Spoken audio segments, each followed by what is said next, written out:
malam ini Beda Suta akan dibabarkan oleh Bante Nyana Badra. Beliau saat ini berada di Thailand dan menyelesaikan studi S3-nya dan mengajar. Baik, tanpa berlama-lama lagi, mari kita mendengarkan pembabaran suta yang akan disampaikan oleh Bante Nyana Badra. Pada Bante, layar dan waktu saya silakan. Selamat malam semuanya. Namo Buddhaya, Sukihotu, salam sejahtera buat Anda semua. Hari ini tanggal 5 Desember 2023. Sekali lagi bertemu saya di kelas daring bedah sutra. Saya bukan dokter ya, nggak berani bedah-bedah. Tapi memang pada posisinya sebagai seorang monastik, sebagai seorang samana, kita fokus untuk masuk ke dalam Vinaya, kemudian juga sutra ya dan sutta ya. Kalau sekarang rasanya kita lebih terbuka sama kitab dari sekte atau apa ya, mazhab yang berbeda. Sedangkan zaman dahulu barangkali banyak orang yang masih ragu-ragu ya. Ketika dia berkecimpung di Theravada, barangkali dia tidak terlalu interest kali ya, atau agak enggan untuk melihat sutra dari Mahayana, atau Mahayana kadang-kadang juga tidak terlalu melirik kitab dari Pali. Sekarang kita di dalam era yang cukup terbuka, jadi malah kita saling melihat, saling belajar dari dua sisi, dan kita semuanya tahu kalau antara nikaya ya di kitab Pali dan agama kitab Taisho Tripitaka atau Mandarin ya, untuk sementara disebut demikian ya, mereka sangatlah identik. Kalaupun berbeda ya berbedanya tipis ya. Cuman memang Mahayana berkembang agak memencar kemana-mana, jadi ada beberapa kitab yang kadang-kadang orang sebutnya apokaliptik ya. Apokaliptik itu bisa jadi itu benar-benar sutra yang dibabarkan oleh Buddha, bisa juga oleh guru-guru besar yang menulisnya ya belakangan. Cuman yang hal demikian kadang agak susah diperiksa ya. Cara kita periksa adalah kita baca, kita renungkan, kita praktekkan. Jika mendapatkan manfaat ya sesuai dengan dharma berarti ya. Walaupun barangkali ada beberapa kitab yang disebutkan adalah ditulis oleh para guru besar. Tapi guru besar juga banyak ya yang yang menulis resume ya. Kalau di Vajrayana atau Mahayana Tibet, mereka sebutnya sastra ya. Lalu sebagian Abhidhamma juga, Mahayana Theravada dan Vajrayana juga ada perbedaan. Tapi kita juga melihat ada persamaan di sana ya. Ya intinya saya mendorong ya, mengencourage kita untuk saling melihat lah. Jadi kita tidak terlalu sempit cara pandangnya. Malam ini saya akan membahas Sutta Godika ya. Sutanya ditaruh di depan ya, bukan di belakang ya. Kalau bahasa Indonesia soalnya sutanya di depan. Boleh sutta atau sutra ya. Karena sutta bahasa Pali, sutra Sangsekerta. Tapi karena ini diambil dari kitab Pali ya sutta ya. Sutta Godika. Ada di Samyutta Nikaya ya, bagian 4 nomor 23. Sistem penomorannya juga baru ya, karena dulu sistem penomorannya mengikuti pedoman dari PTS ya, Pali Text Society. Boleh sih yang mana aja ya, karena sekarang kan sudah sebagian besar dalam bentuk elektronik ya. Yang penting rujukannya tepat gitu ya. Walaupun PTS dan sistem penomoran baru sedikit berbeda. Kalau saya pribadi sih lebih suka yang penomoran lebih baru, lebih ringkas dan lebih jelas ya. Kalau PTS kan dia berdasarkan buku fisiknya ya. Buku fisiknya buku keberapa ya dia tulis. Kemudian di halaman berapa sampai berapa ya penomorannya seperti itu. Kalau kita menggunakan buku fisik ya. Tapi sekarang kan banyak elektronik. Kalau begitu mari kita coba sama-sama lihat ya. Ada apa dengan Sutta Godika ini? Pertama-tama saya konsultasi dengan Sutta Godika yang utama, yaitu dari kitab Pali. Kemudian saya juga melihat kisah ini juga tercatat di dalam Dhammapada bab 4. Ya, Anda bisa cek nanti syair ke-57 ya. Bab tentang pupawaga ya, pupa itu bunga. Ya, syair bunga. Godika terasa ya. Godika adalah nama dari Bante tersebut, Tera ya. Zaman dahulu hanya disebut Tera ya, nggak ada Mahatera. Kalau sekarang yang sudah 20 tahun dia pakai Mahatera ya. Zaman Buddha tidak ada Mahatera ya. Yang ada cuma Tera-Tera sebutan untuk sesepuh lah gitu ya. Parinibbana Watu. Berarti sesepuh Godika mencapai parinibbana. Ya, maksudnya mencapai penerangan atau mencapai, kalau dalam teks ini sebutnya mencapai arahat ya. Lalu saya juga konsultasi dengan Taisho Tripitaka.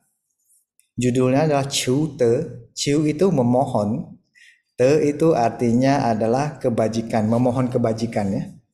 Judulnya beda ya. Pali menggunakan nama dari Bante tersebut ya, Godika ya, Bante Godika. Sedangkan di kitab Sangsekerta Mahayana di Taisho Tripitaka judulnya malah Ciu Te. Ciu itu memohon, Te itu kebajikan, memohon kebajikannya. Ada di Samyukta Agama ya. Lalu di Taisho Tripitaka juga mencatat ya, ada perbedaannya, sudah saya coba bandingkan. Jadi saya mengambil dari beberapa bagian untuk komentar tentang Sutta Godika ini. Nah di Taisho Tripitaka, kitab Mandarin, ada satu bagian lagi di Samyukta Agama, ya buku kedua nomor 30. Ya. Kalau yang atas itu Samyukta Agama ke 1091 ya. Kalau yang bawah itu buku kedua nomor 30. Judulnya sedikit beda ya, penerjemahan dalam bahasa Inggris ya. Judulnya diganti. Walaupun judul Mandarinnya sebenarnya sama ya, Ciu Te itu sama. Cuman ada penerjemah yang mengganti judulnya menjadi Mara Plays the Vina. Mara itu adalah Mara ya, yang kita ketahui. Play itu bermain, Vina itu sejenis harpa. Harpa tahu nggak ya? Kalau di Yunani itu sejenis alat musik yang besar, terus ada senarnya ya. Kalau gitar kan digendong ya. Kalau harpa biasanya ditaruh di pangkuan, dimain demikian. Jadi memang ada bagian cerita itu menyebutkan Mara memainkan harpa ya di cerita tentang Godika. Ceritanya sih mirip-mirip ya. Ya dalam masa Mandarin. Lalu dengan beberapa referensi ini, apa yang saya temukan banyak ya, banyak yang menarik. Nanti saya pandu Anda pertama sedikit demi sedikit ya. Kalau Anda ada pertanyaan boleh langsung dicatat nanti ya. Dicatat duluan. Jadi nggak usah nunggu sampai presentasinya selesai baru tanya ya. Maksudnya nanti presentasi selesai Anda boleh bertanya langsung ya. Tidak usah berpikir. Lalu kita mau lihat dulu siapa ini Godika ya. Godika ini siapa sebetulnya? Kalau dalam teks Mandarin disebut Chuti-chia ya. Jadi Chuti-chia ini kayaknya dia ambil fonetiknya dari Godika ya, sama. Bante Godika ini berasal dari suku Mala ya. Pernah dengar ya suku Mala ya. Dan berasal dari kepala suku dari kota atau desa Pawa namanya. Karena ada yang sebut Pawa ini adalah salah satu daerah di Kerajaan Magadha. Ya, saya tidak tahu ya mau sebutnya kota atau desa ya. Ya makanya saya kasih garis miring ya kota atau desa ya. Dan kota atau desa Pava ini bagian dari Kerajaan Magadha. Nah, kalau saya sebut Magadha, barangkali Anda teringat Raja Bimbisara kan? Ya, Anda pasti tahu ya. Lalu Raja Ajatasattu. Raja Ajatasattu ini adalah anak dari Raja Bimbisara.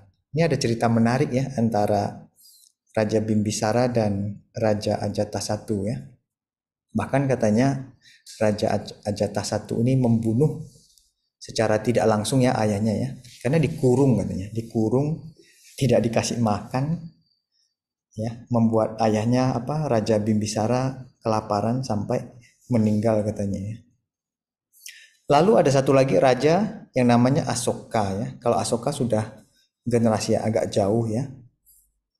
Raja Asoka mungkin sekitar abad ke-1 atau kedua ya. Kalau Raja Bimbisara dan Ajatasattu itu ya sebelum Masehi ya, perhitungan Masehinya. Lalu Bante Gotika ini dulu bersama beberapa temannya ya, Subahu, Walia, dan Utia menjadi biksu ya. Jadi mereka bertemu dengan Buddha, mendengarkan ajaran, lalu memohon untuk ditabiskan menjadi biksu ya atau biku, menjadi samana. Kalau zaman dahulu kita sering mendengar cerita ya, habis mendengarkan dharma mereka, oke Buddha mohon tabiskan saya menjadi monastik, menjadi biku ya. Kalau sekarang susah ya. Sekarang umat Buddha Indonesia beberapa juta kali ya. Tapi para bante ya, biku-bikuni atau biksu-biksuni tampaknya sedikit ya. Jadi kalau nggak usah heran nanti ya, kemana-mana ketemu ini terus bantenya. Ketemu Anda lagi ini ya. Kok kemana-mana ya, di sini ada, ketemu sana ada. Ya memang eh, perubahan zaman ya sangat memberi efek sangat besar ya. Kalau zaman dahulu barangkali kebesaran dari Buddha mempengaruhi banyak orang ya, dari tutur kata, cara pandang, pembabaran dharma ya. Terus juga kematangan dari murid ya. Muridnya kalau matang ya dia memohon untuk ditabiskan ya. Tapi bukan berarti Anda ini kurang matang ya. Anda matang di tempatnya masing-masing ya. Kalau zaman dahulu para orang India zaman dahulu ada matangnya karena kebajikan atau apa sehingga dia bisa menjadi ditabiskan langsung oleh Buddha. Kalau kita ditabiskan oleh guru-guru setelah itu ya, tetap dianggap beruntung ya, beruntung punya karma baik. Dan Anda sebagai perumah tangga juga beruntung dan berkarma baik karena punya waktu untuk mendengarkan dharma, untuk mempelajari ya. Dan bertemu dengan dharma adalah suatu berkah sangat besar. Lalu ada satu cerita lucu tentang Raja Bimbisara membangun kuti untuk Bante Godika. Jadi Bante Godika sudah ditabiskan, lalu ada suatu kali ya Raja Bimbisara membangunkan kuti untuk Bante Godika. Setelah bangun kutinya, mungkin raja ini tergopoh-gopoh atau terlalu tergesa-gesa sehingga dia cuma bangun kutinya tapi nggak ada atapnya. Kalau tidak ada atap, kalau siang ya panas ya tempatnya ya, kutinya ya. Kalau hujan ya basah, kan kesian ya. Nah katanya ada sumber yang menyebutkan setiap kali Bante Godika ada di dalam kutinya dan ketika terjadi hujan, itu ada dewa yang nutupin bagian atasnya biar Bante Godika yang ada di dalam kuti tersebut tidak basah kuyup. Ini baik sekali dewanya ya, melindungi bantenya sampai biar tidak basah kuyup ya. Ini ada cerita lucu lah ya. Lalu setelah sekian lama berita ini viral ya. Zaman Buddha juga ada berita viral ya. Berita tentang kuti Bante Godika yang tidak ada atap sampailah ke kupingnya Raja Bimbisara. Bimbisara Raja jadi kaget, oh ya itu kan Kuti saya yang bangun, tapi itu kok sampai tidak ada atapnya. Raja langsung perintahkan cepat segera diperbaiki ya, ditaruh atapnya Kuti tersebut ya. Baru akhirnya selesai ya. Ini cerita sampingan ya. Lalu kita juga ingin tahu sifat dari Bante Godika ini bagaimana ya. Di dalam sutta disebutkan Bante Godika adalah seorang yang rajin ya. Rajin, berpendirian keras. Kemudian memiliki tekad yang kuat. Nah, saking kuatnya akhirnya agak ekstrim jadinya ya. Agak ekstrim, maksudnya agak berlebihan. Nah, di dalam naskah Mahayana disebutkan sikap latihan demikian ya, rajin, berpendirian keras, memiliki tekad yang kuat, agak ekstrim ya. Itu membuat tubuh fisiknya lemah dan berpenyakit. Artinya badannya itu agak, karena mungkin latihannya terlalu keras atau memaksakan diri sehingga fisiknya itu jadi lemah dan sakit-sakitan di sana sini. Mungkin ototnya atau bagian mananya itu sakit-sakitan. Jadi dia dikabarkan ya Bante Godika ini sakit-sakitan. Jadi walaupun beliau ditabiskan oleh Buddha, punya kebajikan besar, bisa menjadi Bante, tapi masih ada karma-karma yang harus dia terima gitu ya. Lalu di naskah itu juga disebutkan, diperkirakan Bante Godika ini telah mencapai jana ya, beberapa level ya. Kalau bicara jana mungkin bapak-bapak, ibu-ibu di sini lebih jago kali ya. Karena saya tidak terlalu menekuni tentang jana ya. Dan beberapa level jana ini bisa membawa ke 4 pencapaian ya. Dan menurut saya ya, barangkali Bante Godika ini ada di Anagami ya. Kelihatannya ya. Cuman saya tidak berani pasti karena saya kasih kurung ya. Kalau Anda terbiasa sama pelajaran agama Buddha atau sudah banyak mendengar, mempelajari, Anda pasti pernah mendengar Sotapanna ya, Sakadagami, Anagami, dan Arahat. Kalau misalnya kita lihat Anagami, antara Sakadagami dan Anagami sebenarnya dia berdekatan. Ya, bedanya sedikit ya. Kalau Sakadagami dia masih ada kenikmatan sensual dan niat jahat. Ya, tapi dia di dalam kondisi yang sangat minimal ya. Minim sekali, tapi dia masih ada. Tapi kalau Anagami dia terbebas. Ya, terbebas dari kenikmatan sensual dan niat jahat. Lalu kalau arahat ya, dia berhasil ya, di posisi Anagami dia berhasil mengatasi kemelekatan pada rupa dan arupa jana. Jadi kalau kita banyak bicara jana dan rupa jana dan arupa jana, Anda juga harus hati-hati. Karena kalau melekat Anda macet di sana. Jadi saya membaca beberapa naskah tersebut, ada kemungkinan di posisi pencapaian Anagami dari Bante Godika, dia mungkin macet di sana. Ya, mungkin dia kepentok atau terjadi sesuatu. Ya. Jadi mungkin ada sesuatu di sana. Lalu ketika kita bicara tentang pencapaian, sebetulnya saya ingin mengutip dari Visuddhimagga dari Badantacarya Buddhaghosa ya.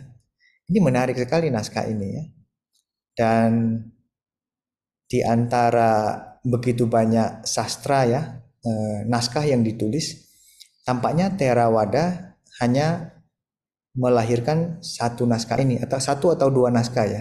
Satu namanya Visuddhimagga, satu lagi namanya Vimukti Magga kalau tidak salah ya. Dia ada 2 naskahnya ya.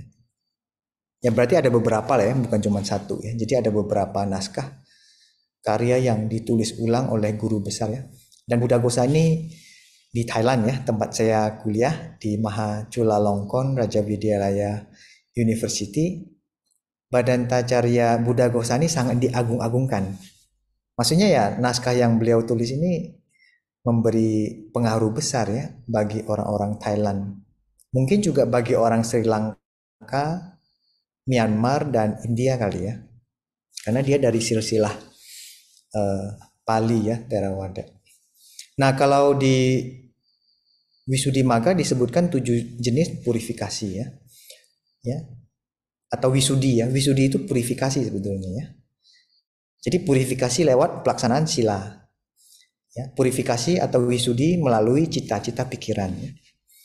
Wisudi atau purifikasi ya. Purifikasi atau penjernihan ya, bisa dijernihkan ya, pandangan ya, diti pandangan. Kangka witarana, wisudi ya, keraguan-raguan. Jadi mengatasi keraguan-raguan. Maga maga nyana dasana wisudi ya. Dasana artinya melihat ya. Nyana ini adalah pengetahuan ya. Maga di sini artinya adalah jalan mana yang tepat dan jalan mana yang keliru. Ya, jadi melewati pandangan melalui pengetahuan, melihat mana jalan yang tepat, mana jalan yang kurang tepat, yang tidak tepat. Nomor 6 patipada ya. Patipada artinya melalui praktek ya, praktek langsung ya. Nyana dasana sama ya. Dasana melihat, tertampak. Nyana adalah pengetahuan. Jadi melalui praktek ya.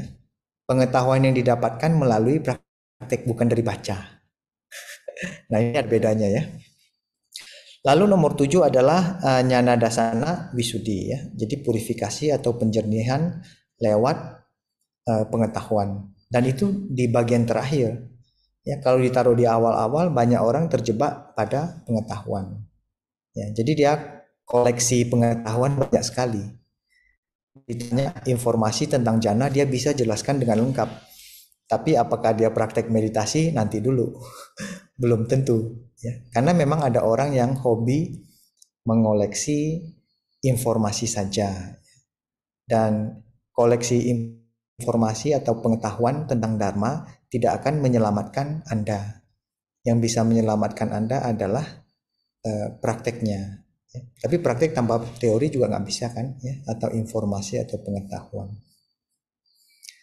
Ya ini menarik lah ya, nanti kalau Anda tertarik boleh mencari tahu lebih dalam naskah Wisuddhimagga. Rasanya versi Indonesia sudah ada kali ya, Anda bisa baca ya.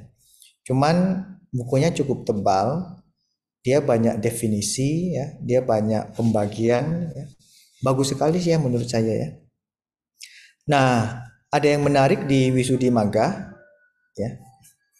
Wisuddhimagga itu ternyata ada hubungannya sama Rata Vinita Sutta. Rata Vinita Sutta itu ada di Majjhima Nikaya di bagian 24. Dan setelah saya cek ya berkali-kali, ternyata Wisuddhimagga ini ditulis berdasarkan dari Rata Vinita Sutta ini. Ya. Jadi garis-garis besarnya diambil dari Rata Vinita Sutta. Dan Rata Vinita Sutta ini isinya apa itu? Adalah dialog antara Bante Punna dan Bante Sariputra. Jadi Bante Sariputra ini datang ke Bante Punna. Bante Sariputra Anda tahu kan, beliau ini sangat terpelajar ya, cendekiawan, ajaran-ajaran Buddha ya banyak dilaksanakan dengan baik dan kebijaksanaannya, panyanya ya tinggi katanya. Nomor 2 ya setelah Buddha katanya. Jadi Bante Sariputra datang bertanya kepada Bante Punna ya tentang apa? Tentang Dhamma. Yang dijelaskan ini tadi ya, yang 7 purifikasi ini. Jadi 7 ini ada di dalam Rata Vinita Sutta ya. Dan bagusnya dialog ini itu mereka tidak saling tahu siapa. Bante Punna ini menjelaskan tanpa mengetahui yang bertanya adalah Bante Sariputra. Sampai penjelasannya sudah selesai, Bante Punanya baru tanya, ya, mohon maaf Anda ini siapa? Oh saya Sariputra. Oh saya Upatisa namanya ya. Biasa dikenal sebagai Sariputra. Upatisa kan nama Bante Sariputra ya. Karena ibunya Bante Sariputra namanya Sari. Ya. Putra ini kan anak. Jadi zaman dahulu suka disebutkan sebagai anak dari Sari, makanya Sari Putta.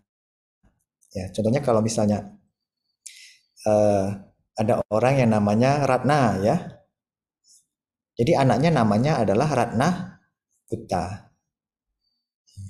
Jadi anaknya dari Ratna, bisa seperti itu ya. Dan ternyata Rata Vinita Sutta itu ada di Taisho Tripitaka juga, judulnya adalah Tujuh Kereta. Nah, ini juga menarik ya, karena di dalam Rata Vinita Sutta ada dikasih perumpamaan tentang tujuh kereta ya, sambung menyambung ya. Dan saya melihat dialog mereka ini mirip dengan Sutra Hati ya, Sutra Prasnya Paramita atau Sutra Intan Pemotong Ilusi ya, Sutra Wajra Cedika Prasnya Paramita ya. Ternyata semakin mempelajari kitab Pali ya, juga membantu saya semakin mengerti kitab Mahayana. Jadi belajar kitab Mahayana ya membuat saya lebih mengerti tentang kitab Pali. Ya, belajar kitab Pali juga sebaliknya membuat saya lebih mengerti bagaimana cara orang zaman dahulu menerjemahkan naskah-naskah ini ya. Menarik, menarik sekali menurut saya ya. Baik, mungkin kita kembali lagi ke Bante Godika ya. Di situ disebutkan ya dalam Godika Sutta, Bante Godika mencapai keadaan pembebasan batin ya. Saya ambil istilahnya namanya Cetto Vimutti ya. Cetto itu dari apa? Vimutti pembebasan ya. Cetto ini dari cita ya, dari pikiran atau batin, pembebasan batin ya. Namun tidak stabil. Nah ini barangkali dugaan saya ya. Ini ada beberapa bagian memang dugaan ya, tidak bisa dipastikan dengan pasti karena naskahnya sangat singkat. Disebutkan Bante Godika mencapai Ceto Vimutti ya, keadaan pembebasan batin ya, tapi dia tidak stabil, jatuh lagi ya.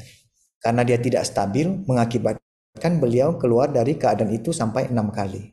Jadi mencapai mungkin jana ya, jana masuk ke level berapa, terus karena dia tidak stabil, dia keluar sendiri. Menurut beberapa guru besar, kalau jananya stabil, dia bisa stay di jana lama. Ya. Dan dia bisa keluar dan masuk dengan sederhana.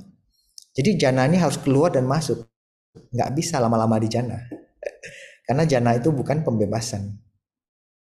Ya, makanya disebut keluar dan masuk. Cuman jana ini kan suatu tingkat konsentrasi yang sangat tinggi ya. Nah karena Bante Godika ini mengalami ketidakstabilan pencapaian, jadi dia keluar dari Ceto Vimutti ini berkali-kali, sampai barangkali akhirnya ada suatu kejadian terbesit dalam pikiran Bante Godika untuk bunuh diri. Jadi naskah itu menyebutkan menggunakan pisau ya, naskah Pali ya. Terus ada terjemahan bilang dia mau memotong urat nadinya ya. Jadi barangkali ada apa ya, mungkin saya boleh menduga, ini dugaan ya, bahwa Bante Godika ini mungkin merasa kok saya sudah berlatih berkali-kali, latihan saya tidak stabil terus. Ya, jadi akhirnya dia merasa mungkin terbesit ya dalam pikirannya untuk bunuh diri. Dan naskah ini, Sutta Godika ini banyak dibahas orang, terutama bagian tentang bunuh diri. Bunuh diri dalam perspektif agama Buddha. Kalau bunuh diri itu termasuk membunuh enggak?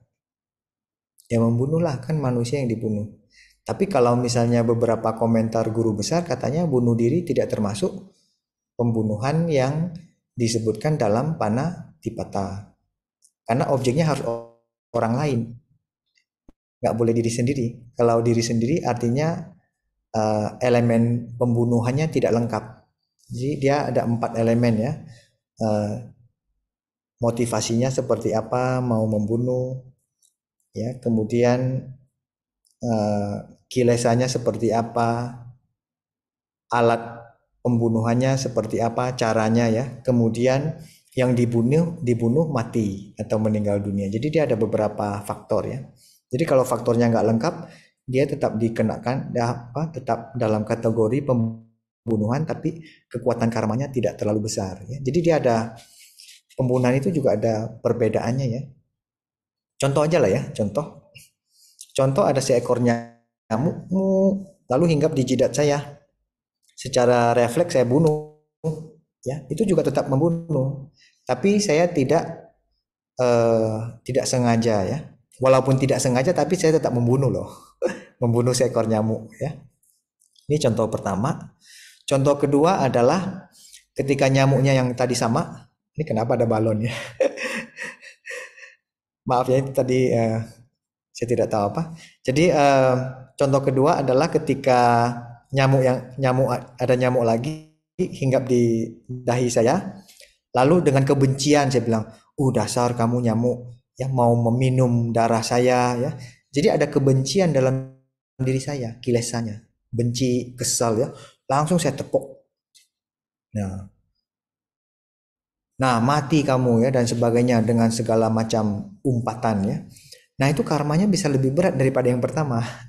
Sama-sama bunuh nyamuk, tapi dia ada motivasi berbeda, ada kilesa dorongannya ya. Bahkan ucapannya juga jelek ya. Ucapan membunuh ya. Jadi dia ada degree ya, ada derajat perbedaannya. Nah, di dalam naskah Pali disebutkan menggunakan pisau ya. Tidak ada kesimpulannya ya, menggunakan pisau mau ngapain. Bisa aja menggunakan pisau mau cukur rambut kan. Jadi zaman dahulu para biku itu ada pisau cukur ya untuk mencukur rambut. Zaman dahulu sudah ada ya. Kalau di dalam naskah Mandarin itu lebih jelas ya. Jadi tadi kita sambungan dari terbesit dalam pikiran untuk menggunakan pisau ya. Tapi tidak disebutkan pisaunya mau diapain. Ya, jadi naskah Pali kurang jelas. Tapi biasanya dikasih kesimpulan bahwa menggunakan pisau untuk bunuh diri. Nah, kalau di dalam kitab Taisho Tripitaka yang Mandarin dia lebih jelas ya, bunuh diri ya. Wo jing tang yi tao zisa. Ya, artinya adalah zisa adalah bunuh diri, tao adalah pisau.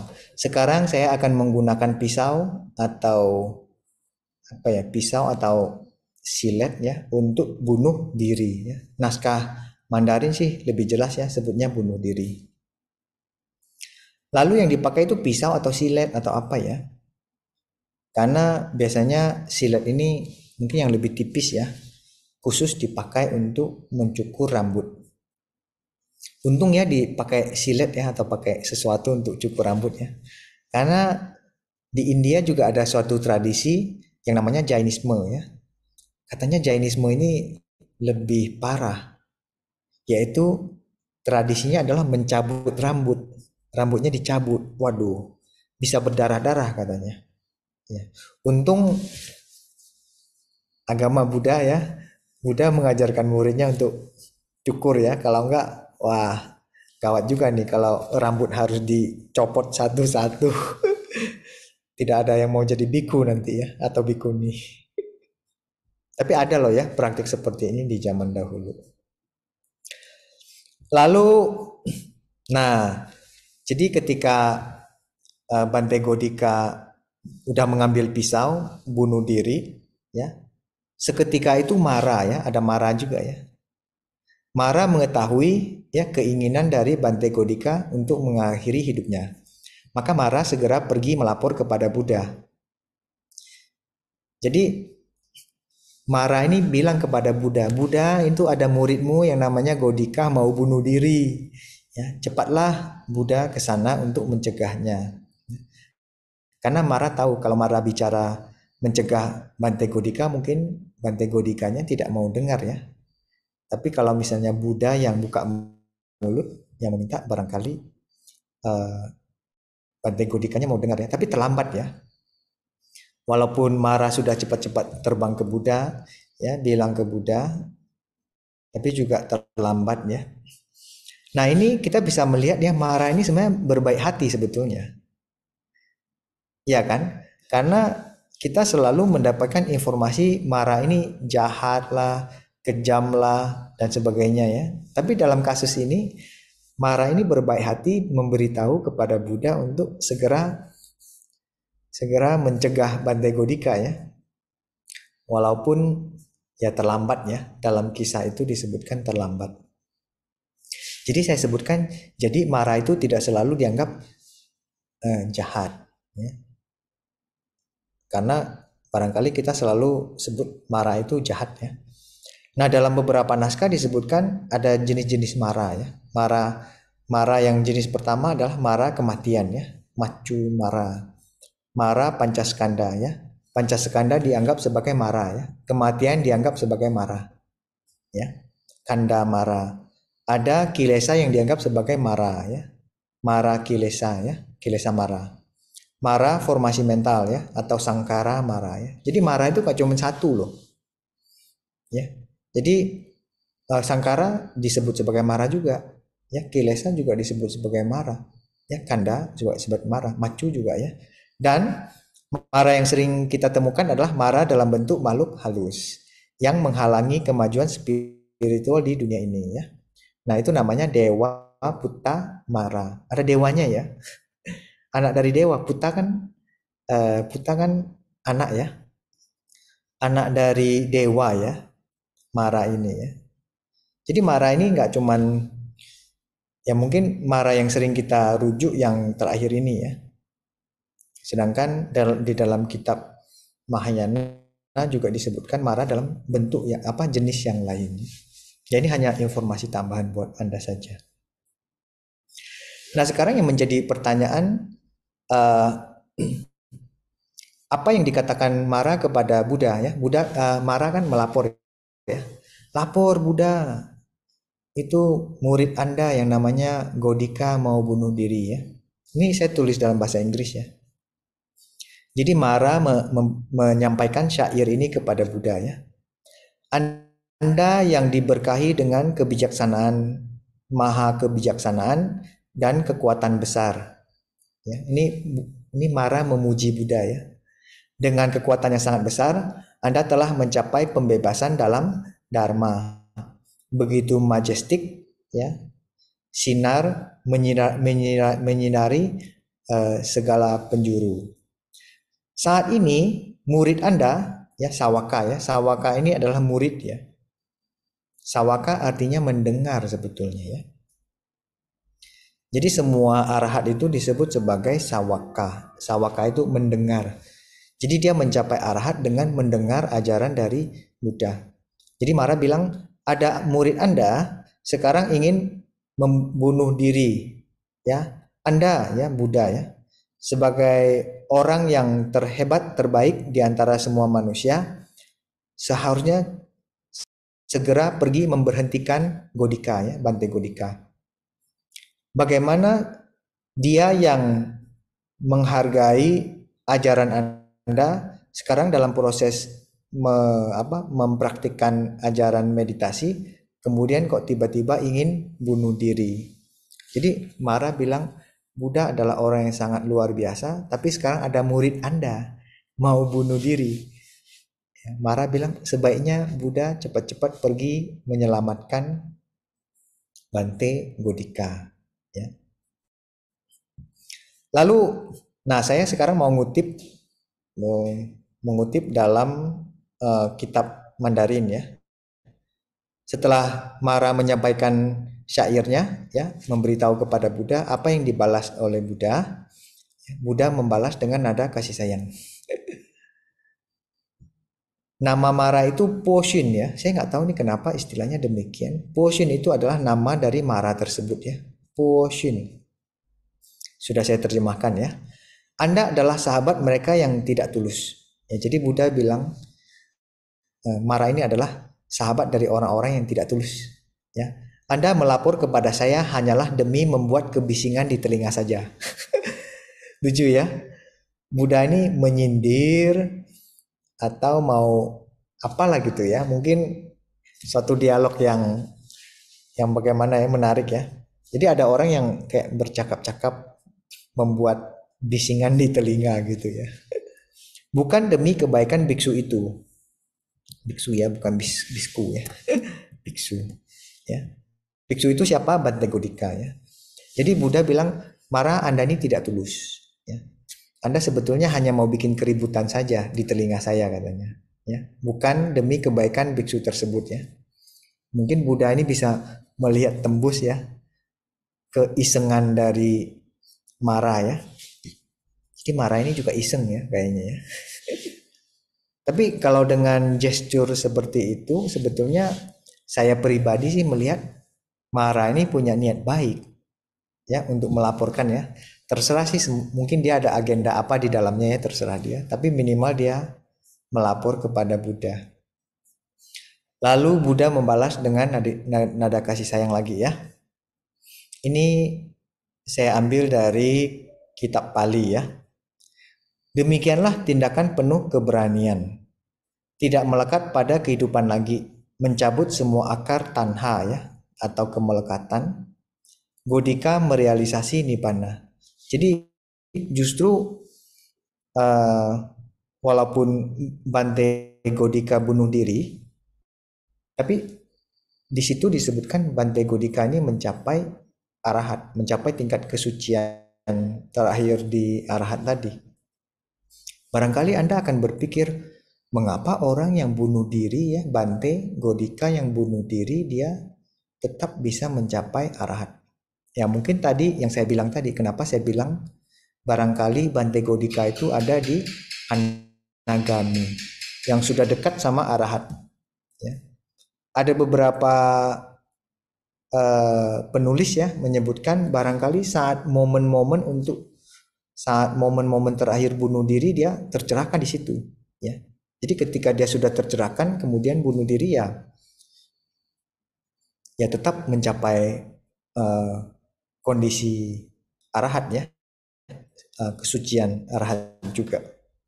Cuma memang ada beberapa hal yang kita tidak bisa pasti ya. Kita hanya bisa mempelajari dari beberapa naskah, kemudian ya beberapa kesimpulan sementara bisa kita ambil ya, walaupun tidak tahu persis. Tapi menarik ya untuk membaca, mempelajari dan melihat naskah Pali dan naskah Taisho Tripitaka ya yang Mandarin bagaimana mereka berkolaborasi bisa membuat pemaparan dari Sutta Godika ini lebih bervariasi, lebih luas ya. Kalau misalnya saya hanya melihat bagian Pali saja, mungkin ada bagian-bagian yang tidak bisa saya sampaikan ya. Jadi disisipi dengan beberapa uh, detail dari naskah Mandarin. Saya kira sampai di sini saja ya presentasi singkat saya ya. Dan senang sekali bisa berbincang-bincang dengan Anda.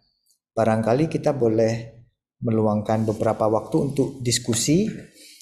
Diskusinya barangkali bisa diskusi, bisa tanya jawab ya. Dan kalau Anda ada sesuatu yang ingin disampaikan juga sangat bagus ya. Jadi kita bisa saling belajar ya. Jangan menganggap bahwa saya ini PhD doktor ya, saya sudah biku, udah bertahun-tahun, seolah-olah pengetahuan saya sangat luas ya. Tidak selalu begitu ya. Cuma memang saya banyak meluangkan waktu untuk memperdalam sutta dan sutra. Tapi Anda sebagai perumah tangga ya, juga punya kebijaksanaan, punya waktu masing-masing ya untuk mencerna ya, mempelajari kitab ya. Siapa tahu pemahaman Anda juga bisa membantu saya semakin mendalam melihat naskah-naskah kuno seperti ini ya. Dan semoga bermanfaat ya.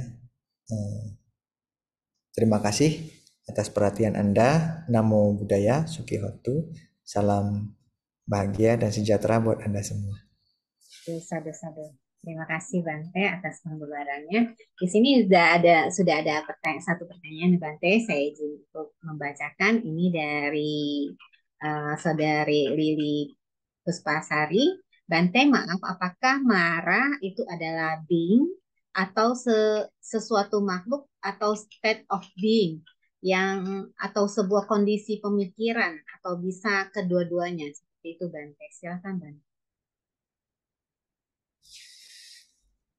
Jadi kalau menurut informasi yang tadi saya paparkan tadi ya, jadi mara itu sebetulnya bisa beberapa jenis. Bisa being, bisa yang dewa puta dewa puta mara tadi itu bisa ya being makhluk halus ya. Namun mara ini istilah mara ini tidak hanya pada makhluk halus saja, tapi dia juga dilekatkan ya istilah mara juga dipakai untuk menyebut pancaskanda kita ya. Mara itu juga disematkan pada kematian ya. Kematian juga bisa disebut sebagai mara. Kemudian kilesa dan sangkara juga dianggap sebagai mara. Jadi hanya istilah lain untuk menyebutkan mara ya. Jadi mara itu bisa sebagai being, betul. Kalau state of being saya agak ragu ya. Pancaskanda itu disebut sebagai state of being ya. Bisa jadi ya, tapi kayaknya kurang pas ya. Cuman mara ini bisa digunakan untuk memanggil, untuk menyatakan sesuatu yang berbeda, tidak hanya pada makhluk halus saja ya. Ini menarik ya. Sebetulnya Dewa Putamara ini tidak hanya di Buddhis saja ya, di Jainisme, di Brahmaisme mereka juga menganut yang mirip-mirip dengan agama Buddha. Ya. Kayak konsep karma kan sebetulnya Hindu juga ada ya, Brahmaisme, Jainisme mereka juga menganut. Moksa juga ya, moksa.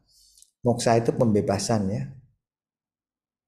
Contohnya para biku punya winaya. Winaya kita disebut sebagai pati moka. Moka atau moksa sama. Ya, pati itu diri sendiri, moka itu adalah pembebasan.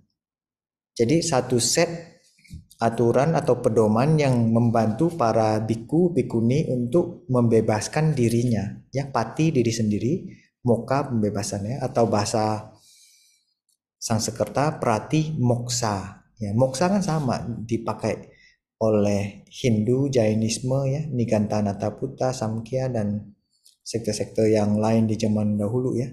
Walaupun mereka bukan bagian dari agama Buddha, tapi dia bagian dari Brahmaisme ya. Jadi kita agama Buddha banyak sharing ya, istilah, konsep. Memang ada beberapa konsepnya dari Jainisme atau Brahmaisme agama Buddha tidak memakai ya. Contoh jiwa ya, soul ya, jiwa. Jiwa.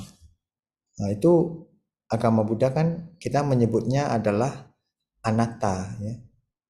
Tidak kekal. Tidak kekal anicca dan anatta, tiada inti pembentuk tunggal. Kalau misalnya konsep jiwa kan dia kekal ya.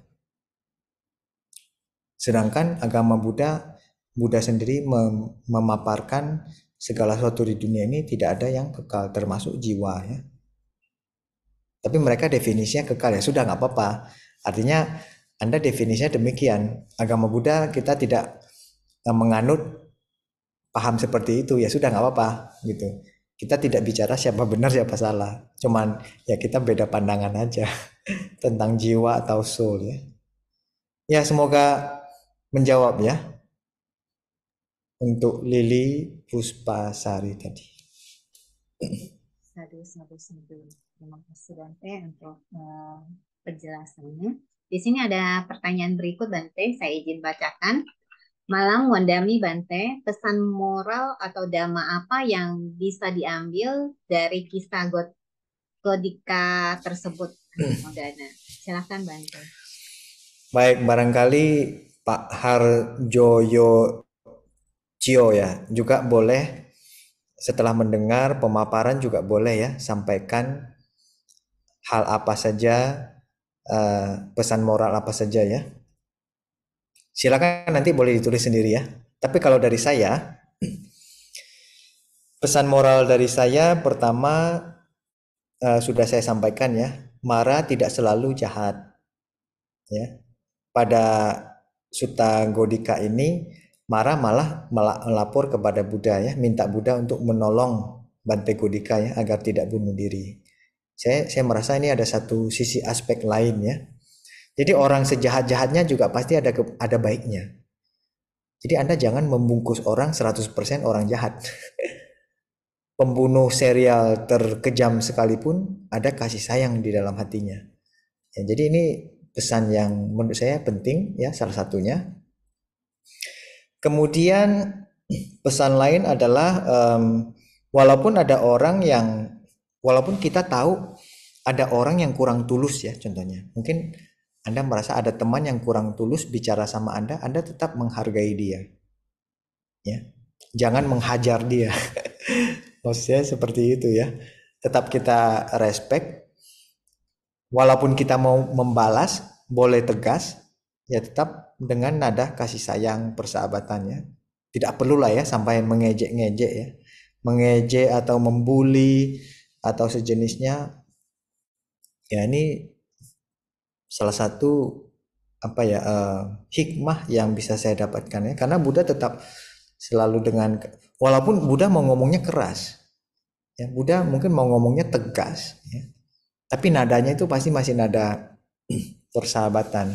Hei, Anda itu kurang tulus sebetulnya ya. Anda itu cuma mau bikin telinga saya berdengung saja ya. Sebetulnya Anda ini bukan mau menyelamatkan dia gitu. Tapi saya nggak tahu ya, saya tidak tahu persis karena Buddha kan maha tahu ya. Buddha punya kemampuan untuk melihat sesuatu di belakang layarnya ya. Di belakang layarnya Mara itu ngapain? Buddha barangkali bisa melihat tembus. Kalau kita kan nggak bisa. Kita cuma hanya mendengar dari kalimat atau bahasa yang dia sampaikan ya. Lalu hikmah lain menurut saya adalah saya sangat mengapresiasi dialog pada zaman dahulu ya. Karena zaman dahulu tuh dialog tuh selalu lewat syair. Ya, ketika Mara memberikan laporan kepada Buddha itu dalam bentuk syair ya, dan syairnya itu indah sebetulnya. Ya saya suka ya. Kemudian Buddha membalas Mara juga dengan syair. Ya, jadi suatu dialog, kalau di Indonesia ada saling balas pantun ya. Ada orang menyampaikan pantun nanti ada balasannya kan. Nah ini syair-syair seperti itu saya merasa indah sekali ya. Ya mungkin tiga ya hikmah ini. Hikmah yang lain masing-masing orang boleh sebutkan ya kalau ada. Terima kasih Pak Harjoyo Jo. Sadu. Terima kasih Bante. Ini selanjutnya ada dari saudari Daisy juga bertanya, Bante, bukankah katanya kalau sudah bunuh diri, nanti di kehidupan selanjutnya akan bunuh diri lagi sampai 500 kali. Berarti itu bukannya karma buruk yang berat. Seperti itu Bante. Ya kalau misalnya Putu Jana ya, disebutnya Putu Jana adalah manusia yang belum mencapai tingkat kesucian, barangkali ada benarnya ya. Cuman 500, 600 atau 700 kali saya tidak tahu. Kadang-kadang kan angka 500 kan untuk memperindah saja ya. Jadi eh, berapa banyak kali saya tidak bisa pasti, tapi ada benarnya dia bisa terjadi berulang-ulang. Tapi bagi para mereka yang latihannya sudah tinggi, ya, apalagi sudah mencapai tadi ada saya sebutkannya ada Sotapanna, ada Sakadagami, ada Anagami, ya. Makanya saya tadi ada sebutkan kalau dalam konteks cerita Bante Godika, beliau sudah ada di level jana yang tinggi. Beliau sudah pencapaian minimal seharusnya di Anagami ya. Karena Ceto Wimuti tadi ya, itu udah tingkat konsentrasi yang tinggi sekali, yang rasanya sudah hampir tinggal distabilkan aja sih ya. Kalau dia stabil barangkali bisa mencapai arahat. Dan dari cerita tadi tampaknya pencapaian arahatnya itu di momen-momen terakhir. Ya, jadi ketika momen-momen terakhir dia sudah mencapai arahat, bunuh dirinya itu sudah tidak memberi efek kepada dia. Seperti Anda melempar garam ke laut. Jadi keasinan laut tidak akan bertambah atau berkurang. Ya, jadi dia seperti api yang padam, ya, tidak memberikan efek lagi. Ya, apinya kemana nggak ada yang tahu. Jadi dia bersatu dengan seluruh alam semesta, ya. Jadi tergantung orang yang pencapaian kesuciannya ada di mana, ya. Kalau kita yang masih napas masuk, napas keluar, sadar sedikit, ya, diomongin dharma, ingat sedikit, masih sering lupa, ya, kayaknya kita masih putu jana, ya. Maksudnya masih levelnya agak di bawah gitu, ya. Kalau melakukan bunuh diri, ya efeknya sangat besar. Maksudnya efek besarnya kepada diri sendiri juga kepada orang lain, ya. Jadi ini juga sekaligus memberitahu kepada kita, ya, ternyata jejak-jejak karma bunuh diri mungkin di dalam Bante Godika ini kehidupan sebelumnya sudah ada. Jadi ketika momen mau mencapai arat dia muncul lagi. Bisa jadi itu adalah momen untuk membersihkan karma bunuh dirinya yang di sebelumnya. Ya, bisa jadi, ya. Karena kita kan tidak tahu persis Bante Godika ini kehidupan sebelumnya sebagai apa, apakah pernah bunuh diri, ya mungkin, pernah bunuh diri, walaupun sampai sudah menjadi murid Buddha, ya, keinginan bunuh dirinya masih muncul, ya. Tapi karena dia sangat beruntung, ya, bertemu dengan Buddha, berlatih Dharma, mempelajari, mempraktikkan meditasi, jadi dia terjadi perkembangan batin yang cukup tinggi, ya. Oke, ya, kira-kira gitu, ya, Daisy, ya, semoga menjawab, ya. Sadu. Bante, ini selanjutnya ada lagi pertanyaan dari Bro Yap. Saya izin bacakan, Bante. Selamat malam, Bante. Bagi saya, moralnya mungkin kita jangan terburu-buru prejudge ataupun menghukum apa saja perbuatan orang lain, termasuk perbuatan seperti membunuh diri dan lain-lain seperti itu. Oh, ini ada. Bagus, ya, saya suka sekali dengan komentar dari Bro Yap, ya. Dan sebetulnya ada pelajaran sabar di situ, ya. Walaupun Bante Godika ini sebetulnya dia mencapai Ceto Wimutti, ya, pembebasan batin yang sementara, lalu dia jatuh lagi, capai lagi, jatuh lagi berkali-kali. Ya mungkin ada suatu pesan kita harus berlatih kesabaran, ya, santi, ya, kanti lebih besar lagi, ya. Dan ketika kita bisa membangkitkan suatu keyakinan besar pada Dhamma sama praktek yang kita lakukan, seharusnya kita bisa mendapatkan kemajuan, ya. Dan stabilitas pencapaian kita itu pelan-pelan akan lebih kokoh, ya, lebih stabil. Jadi harus ada sabar juga, ya. Jangan cepat-cepat, ya. Baru gagal 5-6 kali, ya gimana, ya, langsung putus asa, ya. Anda ingat ada seorang ilmuwan namanya Thomas Alva Edison. Dia itu yang menemukan bohlam, ya, bohlam, ya. Dan dalam beberapa kisah disebutkan kegagalan dia untuk menciptakan bohlam itu beribu-ribu, ya. Tapi cara dia Thomas Alva Edison ini melihat kegagalannya sedikit berbeda sudut pandangnya. Dia bilang saya menemukan 999 cara untuk apa katanya, ya, untuk menuju keberhasilan. Ya, jadi dia bukan melihat itu kegagalan, ya. Walaupun ya bisa kita lihat itu sebagai kegagalan. Tapi orang bilang ya kegagalan yang tertunda kali, ya. Untung dia ada banyak gagal, ya. Jadi dia selalu bersemangat. Oh, kalau gitu saya bisa coba alternatif lain, ya. Ini lagi, ya, sampai akhirnya dia menemukan, ya, ya makanya kita punya lampu, ya, punya lampu neon macam-macam ya berkat Thomas Alva Edison ya.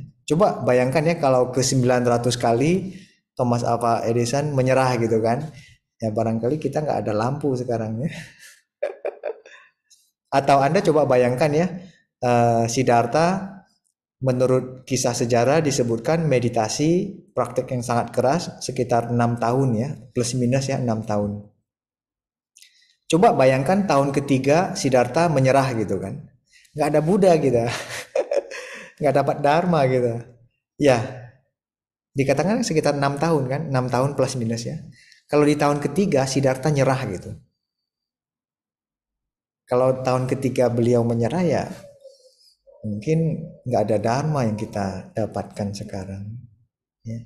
Jadi beruntung ya Siddhartha tidak menyerah ya sampai 6 tahun sampai dia terbebas total ya.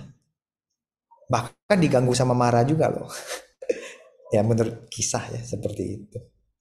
Oke, semoga jelas ya. Terima kasih Bro ya. Bagus sekali komentarnya.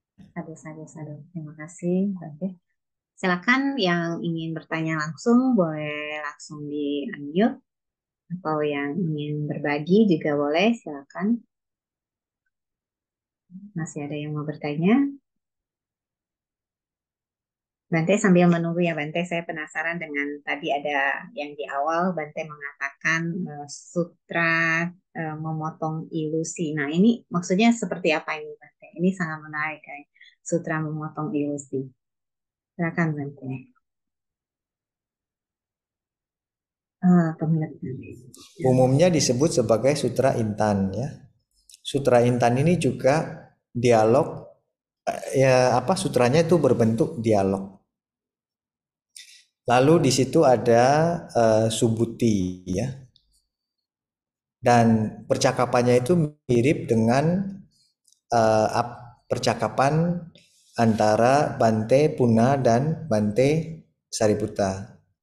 Lalu kalau di dalam Sutra Hati, Sutra Hati percakapan antara dialog antara Bante Sariputra dan Avalokiteswara ya, Bodhisattva Avalokita.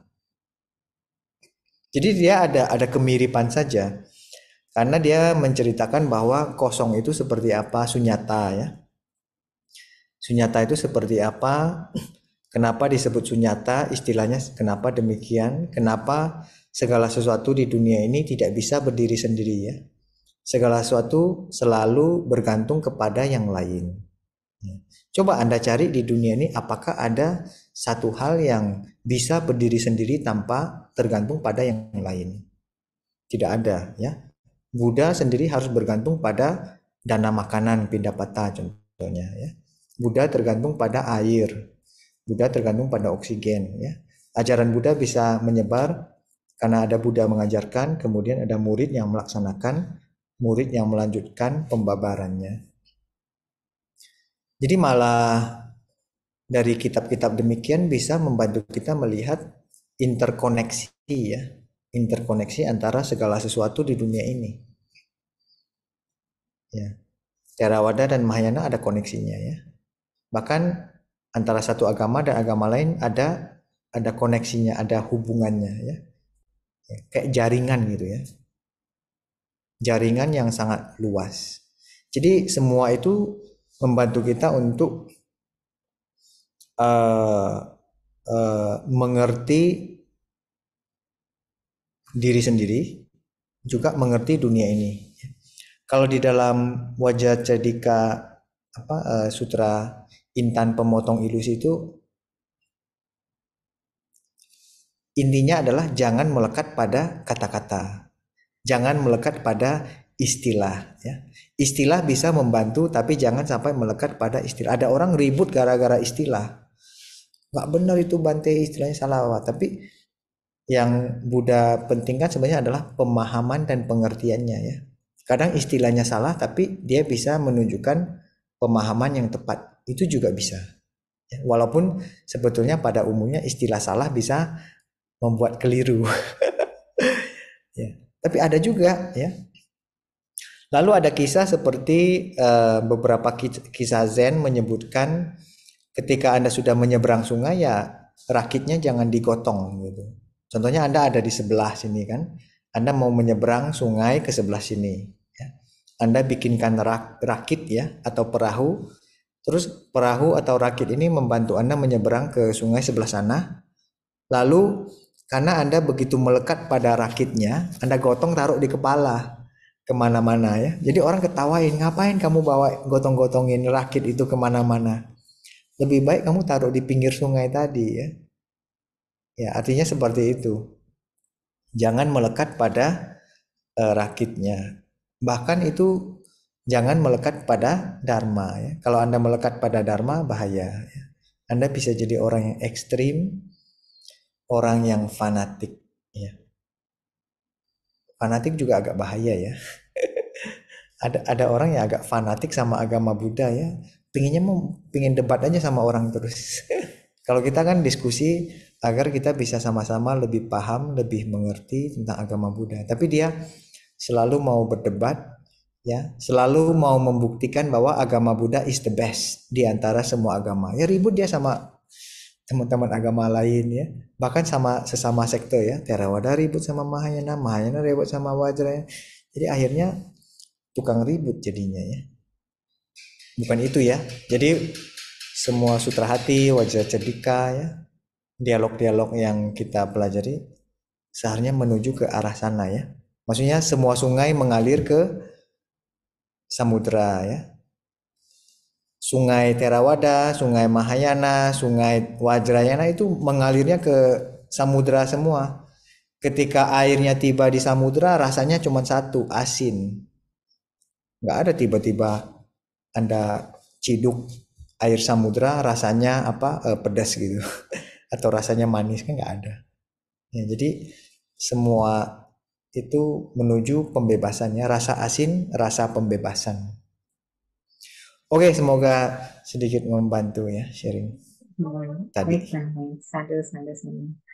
Nanti ini ada dari chat dari kolom chat dari Sis Lili bahwa mengatakan bahwa Bante sepertinya kisah ini juga mengajarkan tentang bersikap menyederhanakan hati seperti itu. Menurut dari Sis Lili Puspasari.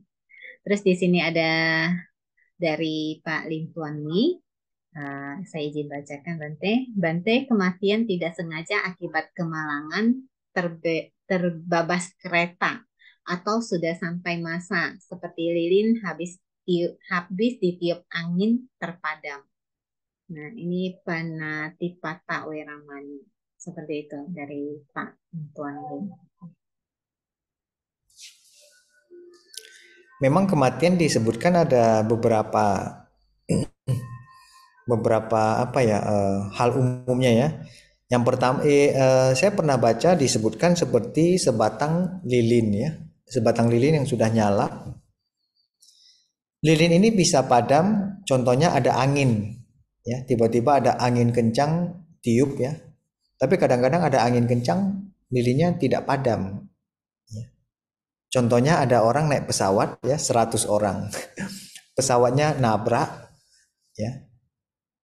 100 orang, 90 orang mati ya, meninggal dunia karena kecelakaan, sisa 10-nya bisa hidup.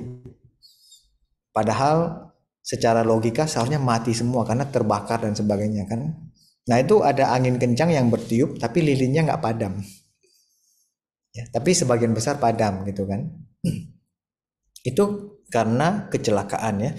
Bisa terbabas kereta, tabrak mobil, kecelakaan pesawat, tenggelam perahu atau kapal yang tenggelam dan sebagainya ya. Itu ada angin kencang ya. Atau bencana alam, banjir, gempa, tsunami ya. Ada kan kisah dulu tsunami di Aceh ya, banyak orang yang meninggal dunia yang mati, tapi ada juga yang tetap selamat ya. Bahkan ada katanya ada beberapa gedung yang entah bagaimana secara magical gedungnya tidak rusak gitu. Itu juga aneh ya. Lalu yang berikutnya adalah lilinnya bakar ya. Bakar sampai habis ya. Bisa jadi sumbunya habis. wax lilinya belum habis, ya.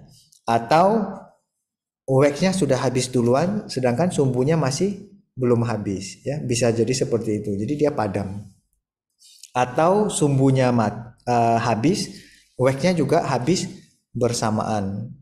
Ya, itu biasanya orang tua, ya, orang tua yang sudah sampai maksimal hidupnya, ya. Ada orang seperti itu, ya. Jadi memang ada beberapa kasus kematian seperti itu, ya tidak tahu, ya, harus lihat masing-masing kasus, ya. Kalau misalnya ada orang mengendarai mobil cepat nabrak orang terus mati, itu panatipata yang nggak lengkap, ya. Walaupun masih tetap membunuh loh, tetap ditangkap sama polisi kan, ya dong, ya. Walaupun Anda punya SIM, Anda sudah benar, ya, tapi Anda nabrak orang, ya, kecelakaan kan namanya, kecelakaan tetap dihukum loh. Contoh, ya, hukum di Indonesia kan demikian kan, kalau Anda mengendarai mobil, ya, nabrak orang sampai mati, ya, walaupun tidak sengaja, walaupun dia yang salah, tapi Anda tetap memikul karmanya, yaitu ditangkap polisi. Dan kemungkinan sangat besar di penjara. Cuman penjaranya pasti tidak berat. Pasti hakimnya akan melihat situasi-situasi, bukti-bukti yang ada. Ada kondisi-kondisi yang meringankan, ya. Ada kondisi-kondisi yang memberatkan. Kalau Anda nyetirnya ugal-ugalan, nggak punya SIM lagi, itu memberatkan. Tapi kalau Anda punya perilaku baik, menyetirnya sudah sesuai, punya SIM, ya, kendaraan juga kendaraannya resmi, ya. Nah, bisa jadi hukumannya bisa lebih ringan. Ya, tetap panatipata tapi dia lebih ringan aja, tidak maksimal hukumnya. Ya, oke, ya, semoga sedikit menjawab, ya, dari Pak Lim Tuan Li, ya. Terima kasih. Dosa-dosa dulu. Terima kasih Bante. Di sini ada Romo Pacarita. Nah, Romo mewah, ya. Silakan Romo langsung dianya.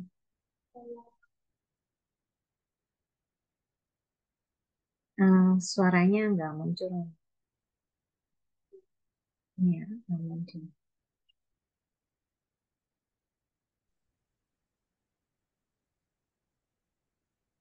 Belum ada suaranya. Romo.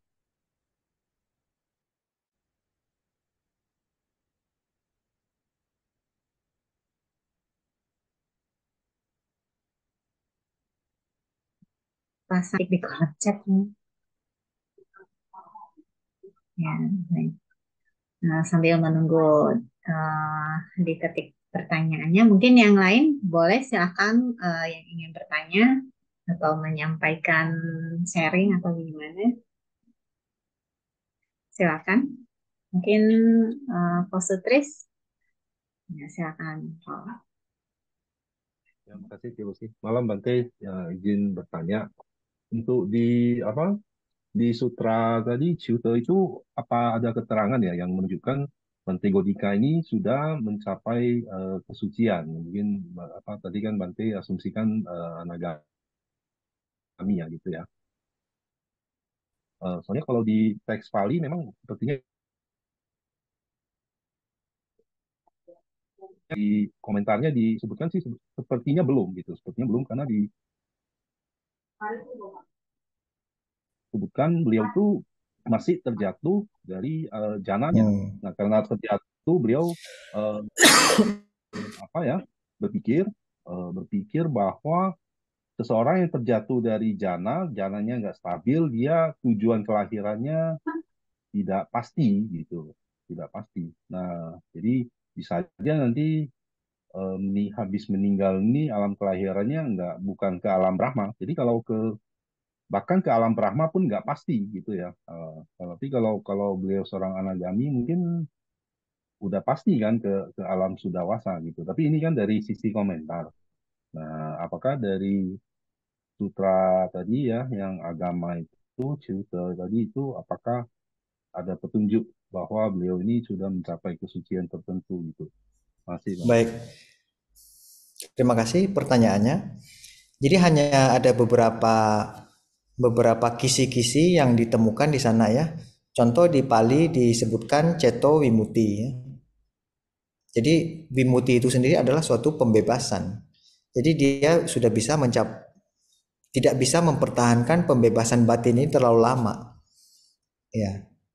Jadi dia Cetomi Muti sebenarnya sudah bisa menyebutkan dia udah di level-level cukup tinggi. Cuma barangkali kita perlu riset sedikit kira-kira Cetomi Muti itu di mana. Satu. Lalu di dalam kitab Ciute juga mirip ya, sebutnya seperti itu. Jadi di awal-awal hanya disebutkan dia telah mencapai pembebasan batin.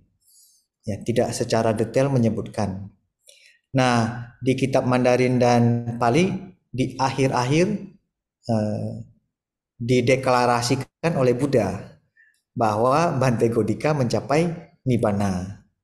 Ya, di kitab Ciute ya di Taisho Tripitaka Mandarin maupun di Pali. Nah, dengan demikian kita bisa menarik ya kesimpulan sementara ya bahwa sebetulnya beliau sudah mendekati arahat. Ya, kalau misalnya loncatnya terlalu jauh kan agak kurang logis ya. Ini kan pakai logika ya untuk menduga secara sementara. Jadi makanya saya berani menduga bahwa sebetulnya beliau sudah tidak terlalu jauh dari arahat. Ya. Makanya di momen-momen terakhir ada kematangan ini sambil terganggu oleh niat bunuh diri ya semuanya itu datang bersama juga bisa mematangkan kondisi terakhir sehingga dia mencapai nibbana. Makanya sebenarnya ada bagian yang disebutkan Mara ini Mara Dewa Putra tadi dia merasa penasaran. Makanya dia terbang ke sana, terbang ke sini ya. Di bagian akhir ada disebutkan Mara berubah menjadi awan hitam, pergi ke barat, pergi ke timur, pergi ke selatan, pergi utara untuk mencari di manakah kesadaran binyana dari Bante Godika. Lalu Mara bilang tidak ditemukan di mana-mana. Lalu Buddha baru proklamasikan ya, deklarasi ya. Wahai Mara, Anda tidak akan menemukan kesadarannya ada di mana karena dia sudah parinibbana.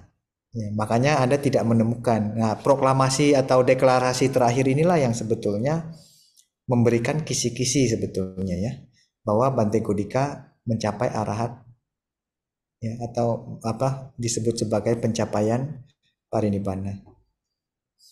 Ya itu yang saya temukan ya dari dua naskah tersebut kemiripannya. Terima kasih ya pertanyaannya bagus sekali ya. Terima kasih Bante. Ya, ya maksudnya kalau eh, sesudah proses bunuh diri itu ya memang sudah mencapai arahat gitu ya. Tapi yang sebelumnya itu ya. Kemudian juga Mara mendekati Sang Buddha, maksudnya dikatakan beliau ini Bante Gordika ini Mara tahu ya, tapi ini komentar ya. Mara tahu bahwa bahkan jasmani dan kehidupannya pun dia sudah tidak menginginkan lagi gitu. Tidak semuanya secara pasti ya. Kita hanya menemukan beberapa kisi-kisi aja di situ. Ya. Terima kasih ya. Baik Bante, baik. Terima kasih Bante. Oh, mungkin lanjut Pak Mewa ya, mungkin ya. Diskusinya lagi ada gangguan mungkin di Ya, sana. Pak Mewa udah kedengaran. Romo Mewa udah kedengaran. Oh ya. Nah, silakan Mas. Ya, makasih Bante. Selamat malam Namo Buddhaya Bante. Saya mau menanyakan begini Bante, saya punya kasus. Jadi ketika itu istri saya itu udah hamil 7 bulan Bante. Jadi pada pagi hari saya lihat seperti biasanya seorang suami yang memperhatikan istrinya, itu hamil 7 bulan, besar perutnya. Tapi tiba-tiba pada malam harinya menghilang Bante. Pertanyaan saya, ini termasuk dalam kelahiran spontan atau apa? Kalau janin ini lahir alam di luar alam manusia gitu. Karena menurut tradisi di kami itu beliau bisa lahir sebagai ambar angin, itu saja. Terima kasih Bante. Ini Romo Mewah pertanyaannya agak susah ya. Ada sesuatu yang di luar batas kemampuan sebetulnya ya. Jadi hal seperti ini biasanya ada kaitannya sama persepsi, kemampuan melihat ya, dan kemampuan melihat secara mata ya itu biasanya memang terbatas pada yang bisa terlihat saja. Tapi kalau melihat di luar itu ya biasanya banyak orang terbatas ya tidak sanggup ya. Belum sampai pada taraf bisa melihat seperti itu. Jadi yang katanya disebut sebagai sudah mengandung 7 bulan, tiba-tiba suatu hari kandungannya menghilang, perutnya merata. Nah ini kejadian yang agak aneh ya, yang saya tidak bisa komentar sebetulnya ya. Apakah ini fenomena bagaimana? Jadi itu di luar kemampuan saya untuk memberi komentar ya. Kasih Bante. Ya.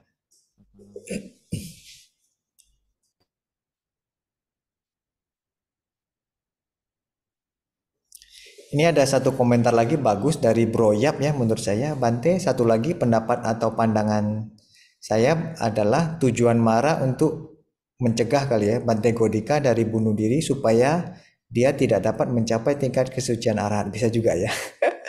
Ada kemungkinan juga ya. Ya. Ya.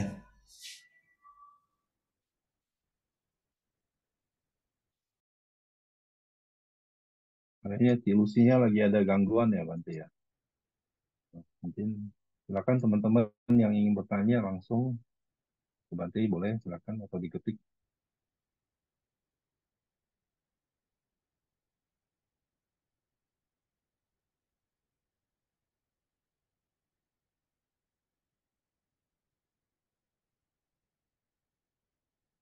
Tadi Bante tunjukkan satu lagi selain sutra itu ada sutra lain lagi ya Bante ya di situ ya. Ada dua ya tadi Bante. Di Dhammapada juga sebetulnya mirip-mirip ya dengan cerita tersebut. Kemudian juga ya saya mengutip dari naskah Taisho Tripitaka yang Mandarin. Lalu cerita sampingan aja. Cerita sampingan kan dari Wisudi Maga ya. Dari Badantacarya Buddhaghosa. Dan saya juga mulai lihat-lihat ya isinya lumayan bagus menurut saya. Lalu juga memang sih karena kita bicara pembebasan ya, tadi kan kita bicara tentang Sutapana ya, Sagadagami, Anagami dan Arahat kan. Nah, pencapaian-pencapaian ini kan dalam karya Badantacarya Buddhaghosa kan menyebutkan ada penyucian di situ, purifikasi. Ya, wisudi namanya ya. Jadi disebutkan sebetulnya dengan melalui wisudi-wisudi tersebut pembersihan, penyucian atau purifikasi. Ya sebetulnya dia ada kaitan sama pencapaian-pencapaian itu tadi, 4 pencapaiannya. Jadi sebetulnya saya tertarik ya nanti untuk mungkin riset lebih dalam apa kaitannya 7 penyucian tersebut ya, 7 purifikasi atau 7 wisudi tersebut dengan 4 pencapaian tadi ya yang disebutkan ya. Pasti dia ada kaitannya ya. Kaitannya seperti apa kan menarik ya untuk dicari tahu. Kalau di Mahayana kan dia sebutnya kan 5 marga dan 10 bumi ya. 5 marga dan 10 bumi. 10 bumi itu yang di Borobudur ya. 10 bumi pencapaian itu. Jadi 10 bumi pencapaian itu ada di Bodhisatwa bumi. Ya level 1 sampai 10 ya. Bodhisatwa level 1, Bodhisatwa level 2 ya. Dan itu terbagi dalam 5 marga. Kalau di Theravada saya malah menemukan ini mirip-mirip dengan 4 kesucian sama 7 purifikasi. Ini maksudnya ya hanya disampaikan ya karena ada banyak hal yang rasanya perlu kita gali lebih banyak, kita diskusi ya, kita cari tahu, kemudian saling lihat kiri dan kanan, kemudian ditaruh bersama, barangkali bisa membantu kita melihat lebih dalam koneksi-koneksinya ya. Saya juga menjadi lebih paham ya setelah research, baca ya, latihan, meditasi ya. Semuanya dikombinasi sehingga cara pandang saya juga rasanya sedikit tambah luas gitu ya. Jadi ada suatu kepuasan ya, kepuasan spiritual ya. Bahwa dulu kok tidak menemukan demikian ya. Sekarang baru mulai melihat gitu. Saya melihat ini, saya melihat ini. Ya, dan saya rasa program seperti ini bagus sekali ya. Membantu saya juga loh, bukan cuman membantu Anda aja. Ya, maksud saya sih seperti itu. Ya,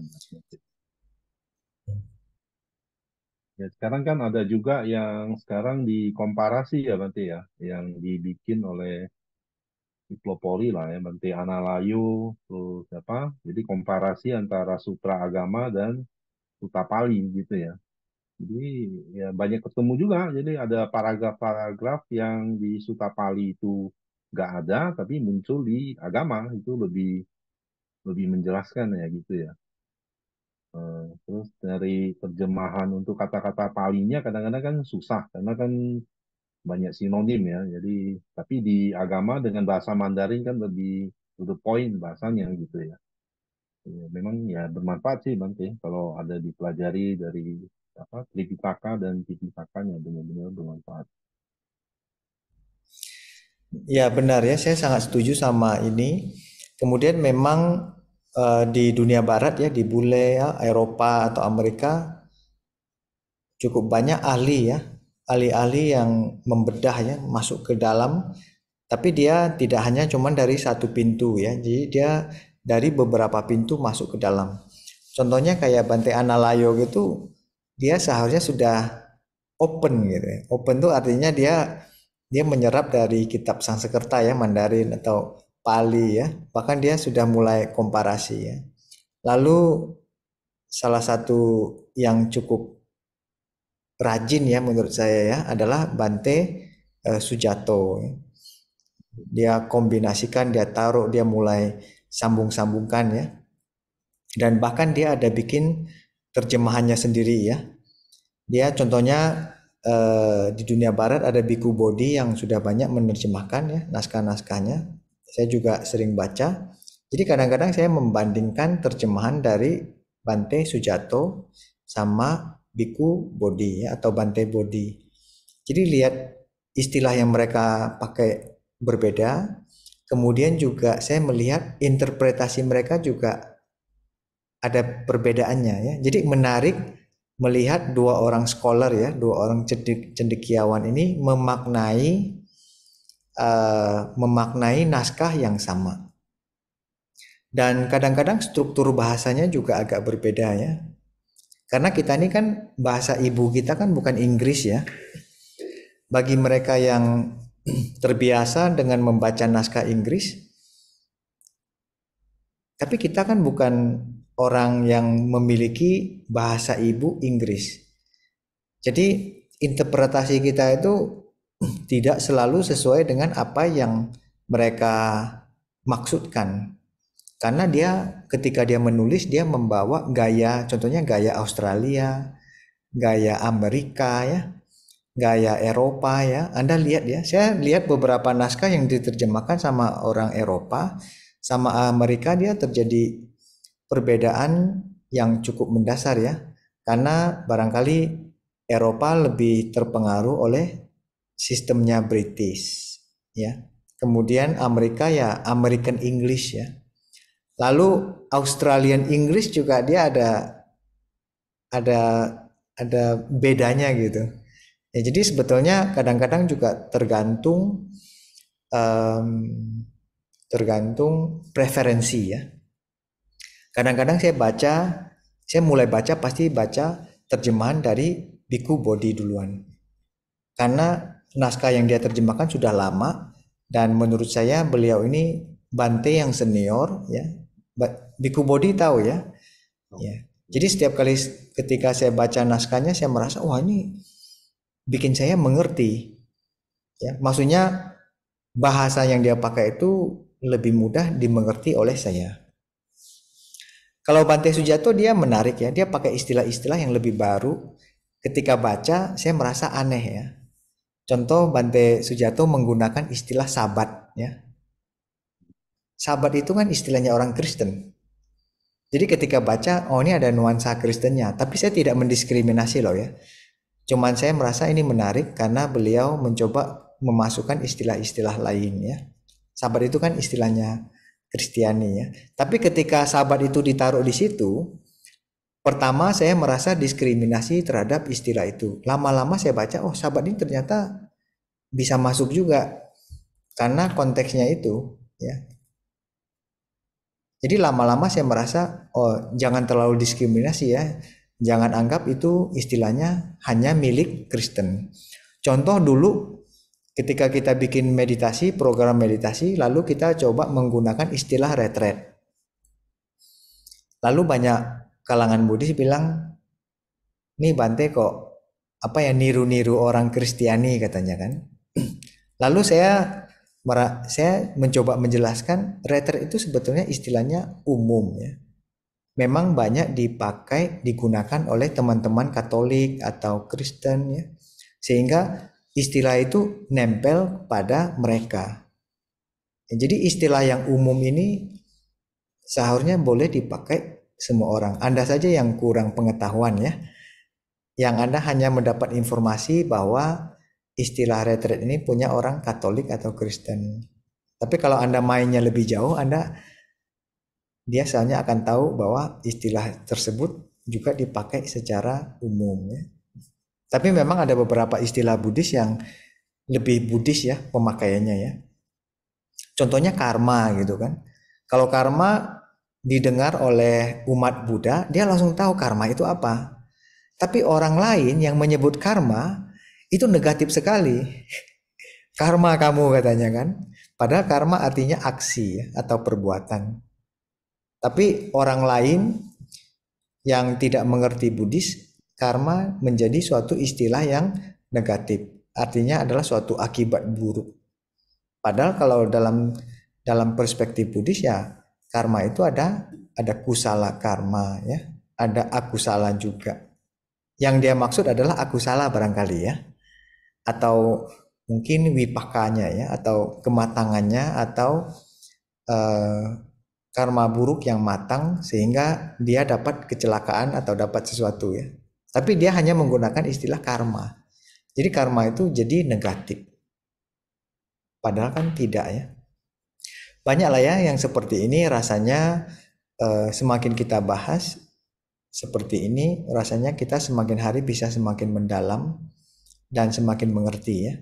Dan mulai familiar dengan istilah-istilah Pali ya, Mandarin. Saya memang lebih mendalam di Mandarin ya. Dan Pali saya mulai belajar. Di kampus saya juga belajar bahasa Pali, tapi cuma sampai level 2 saja ya. Nggak berani dalam-dalam ya. Karena grammar tata bahasa cukup dalam juga ya. Harus butuh orang yang berminat sama bahasa bisa pelajari ya. Kalau saya belajar sedikit aja. Kalau di Thailand dia ada level-levelnya ya, sampai 9 ya. Pali 1, Pali 2, sampai Pali 9 ya. Pali 9 itu tertinggi. Artinya dia ahli Pali ya. Di tempat saya ada satu Pali 8 ya. Jadi kadang-kadang naskah saya print, saya tanya kepada dia. Ini gimana menurut Anda nih? Ini gimana terjemahannya begini? Cocok nggak? Oh ini dia bilang ini gini nih katanya. Jadi membuat saya juga semakin mengerti tentang struktur Pali ya. Walaupun saya dasar Pali saya tahu. Tapi kalau baca naskah yang agak panjang dan kompleks kan kadang tidak ngerti. Ya. Oke ya, kira-kira demikian dari saya. Baik, Bante. Sadu. Terima kasih untuk penjelasan dari Bante. Bante, ini kita akhiri atau bagaimana Bante? Ini masih ada satu pertanyaan Bante untuk terakhir. Mungkin terakhir kali ya. Ya, terakhir ya untuk pertanyaan ini dari Saudari Daisy itu saya izin bacakan Bante. Bante, berarti tidak ada yang jahat 100% ya Bante. Jadi kalau ada orang jahat sama kita, bisa jadi dia ada baik ke orang lain ya Bante. Jadi bisa kita lakukan hanya sabar dan memakluminya ya Bante. Seperti itu Bante.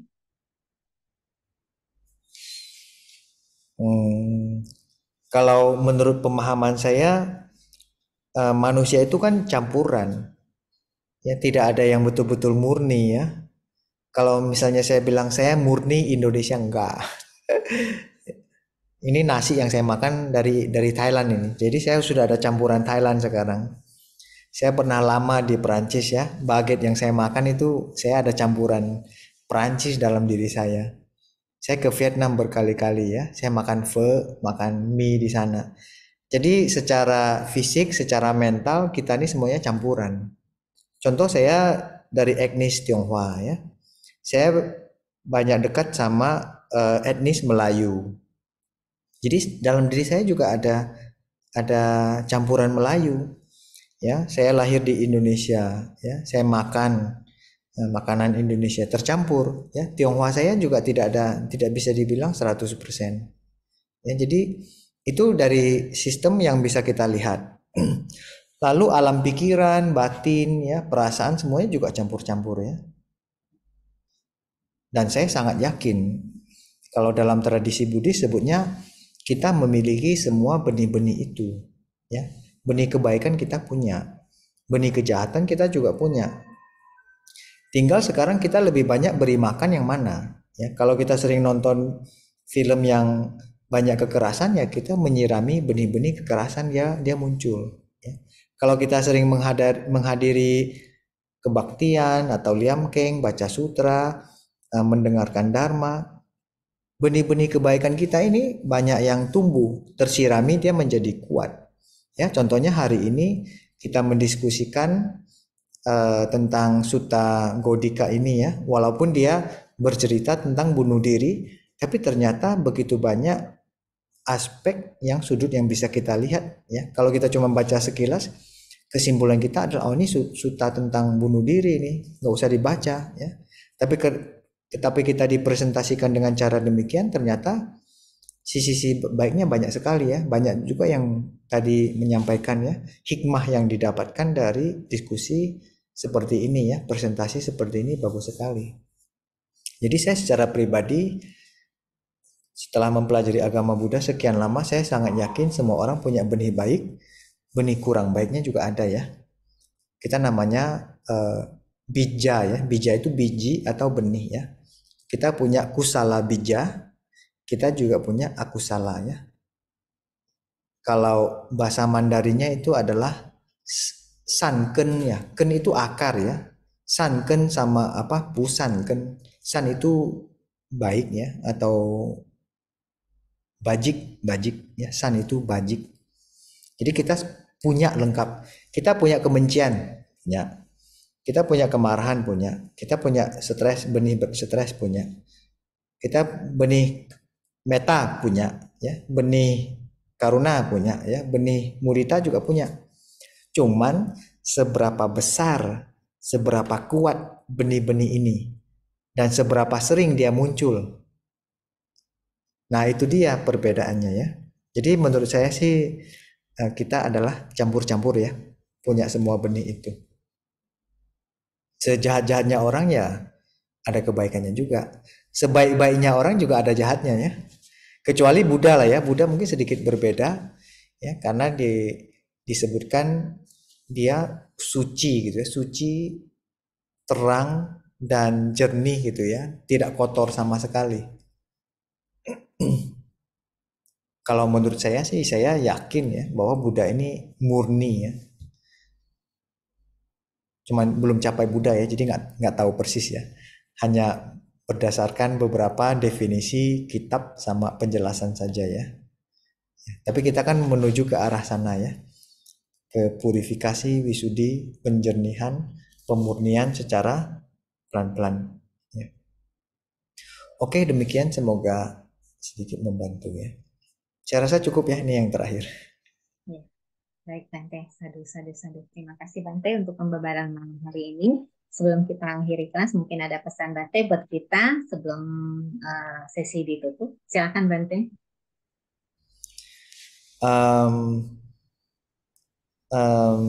Saya berharap kita semua bisa mendapatkan manfaat ya dari presentasi saya malam ini, kemudian juga diskusi yang sangat positif, dan saya juga banyak belajar ya dari komentar, dari pertanyaan, dan pertanyaan tadi juga bagus-bagus ya. Melalui pertanyaan tadi juga bisa memperkaya diskusi kita tentang sutta tersebut.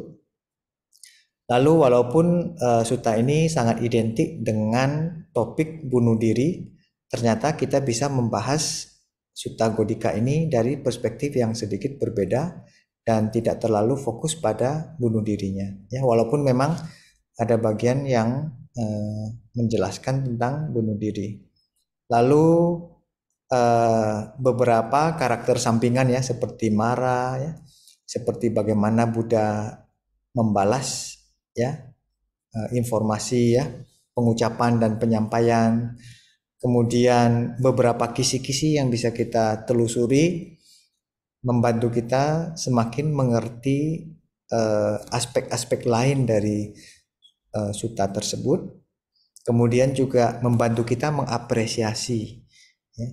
Bagi saya sangat apresiasi sama cara berdialog di dalam banyak sutta ya. Sutta rata-rata dalam dialog, tapi dialognya dalam bentuk syair ya. Dan indah sekali melihat syair-syair ya, cara komunikasi orang-orang zaman dahulu di India. Kemudian juga rasanya ada bagusnya kalau kita bisa saling melihat kitab-kitab yang serupa ya, yang topiknya sama di dalam agama ya, di Taisho Tripitaka Mandarin, kemudian juga di Nikayanya Pali ya. Semoga Anda selalu bisa maju ya dalam Dharma ya. Sadu, sadu, sadu. Sadu, sadu, sadu. Terima kasih Bante. Baik, Bapak Ibu dan sahabat Dhamma, sebelum kita mengakhiri kelas malam hari ini, kita akan sama-sama melakukan pelimpahan jasa atas semua kebajikan yang telah kita lakukan sepanjang hari ini, termasuk pada malam hari ini kita telah mendengarkan Dhamma, dan untuk itu pelimpahan jasa akan dipimpin oleh Bante langsung. Pada Bante, saya silakan.